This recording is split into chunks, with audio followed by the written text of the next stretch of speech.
女人到警局自首时，震惊地发现，坐在对面的警察居然就是黑恶势力的保护伞。就坐在你旁边的那个警察都有问题。他带了个手串，那是我送的。虽然仅仅只是一眼，但钱宇红眼里的希望瞬间熄灭，取而代之的是彻骨的绝望。他吓得立马改口，逃命般的离开了警局。对呀，我刚刚明明感觉他马上就要撂了，怎么就……查查他父母地址在哪儿？大家好，我是米虫，今天为大家解析的是最新悬疑剧《罚罪2》里，一个新上任的刑警队长是如何抽丝剥茧的揪出藏在暗处的黑警。故事的开始便是秦风通过线索，终于找到失踪多日的特勤王明。起初他本打算向其了解师弟在临死前的任务进展，可结果对方却表示他拍到了罗伯跟警局领导交易的一幕。王明很聪明，他知道这证据是保命符，也是催命符，所以他提出一个要求：我希望公安局的领导们都在，我才肯把视频交出来。而秦风也自然是明白他的意思，于是便将计就计地没收了所有领导的手机。随后王明便说出视频里的内容跟藏内存卡的位置。秦风本以为这样就能揪出藏在警局的内鬼，可当王涛带人赶过去的时候，结果却发现藏在墙里的内存卡居然也不翼而飞了。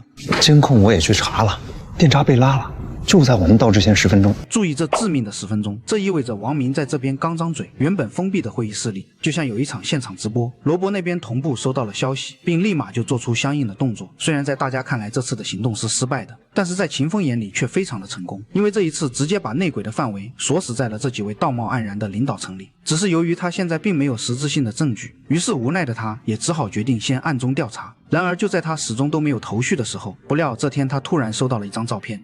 我这拉活碰着的，那人是你弟吧？对，咱们跟罗伯混一块儿。行，我知道了啊。起初秦风本以为这个弟弟真的是在跟着罗伯鬼混，可结果却没想到对方竟是刘天野的指示玩的无间道，目的就是为了帮他找到更多扳倒罗伯的证据。你看，就他这样，你们那儿肯定找不出来啊。他去罗伯那儿刚合适，人家去信他这样子的。完了之后，我们跟你里应外合，警民一家亲，对不对？对，警民一家亲啊！表面上刘天也帮警方扫黑，实则藏着见不得光的坏心思。而导演也正是通过这件事，向大家揭示了一个老老实实的村民是如何一步一步走向犯罪的道路。当然，在这里，小飞的卧底行动还是非常成功的，因为经过这段时间的卧底，小飞不仅已经得到了罗伯的信任，而且还趁机搞到了他们洗钱的重要线索。我跟你说啊，他们所有的钱都要经过这家公司，不管是什么高利贷啊，还是什么赌资什么的，都得过一手。虽然这条线索对于秦风来说非常的重要，但是为了小飞的安全，秦风临走前还是叮嘱小飞不要继续卧底了。只是让所有人都没有想到的是，这串洗钱线索成了秦风钓内鬼的关键诱饵，所以他并没有直接将证据上报，而是让王涛跟边境在网络公司楼下收集证据。他之所以这样做，表面上是为了固定证据，但其实是他在下一盘更大的棋，因为他也不知道结果会怎么样。所以一旦让罗伯查到是小飞出卖了他，到时候的结果可想而知。很快拿到证据的中队便跟领导召开了会议，而结果也正如秦风所料，会议没开始多久，网络公司被查的消息就已经泄露了出去。出事了，赶紧把钱取出来，能取多少取多少，回头送到关长公馆。一会见。知道了。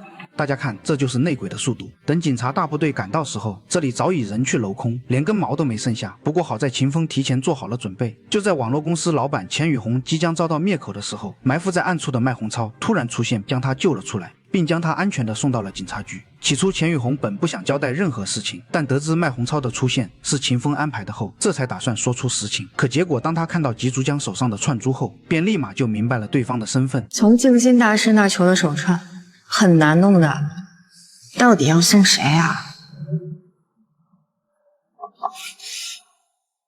一个公安的朋友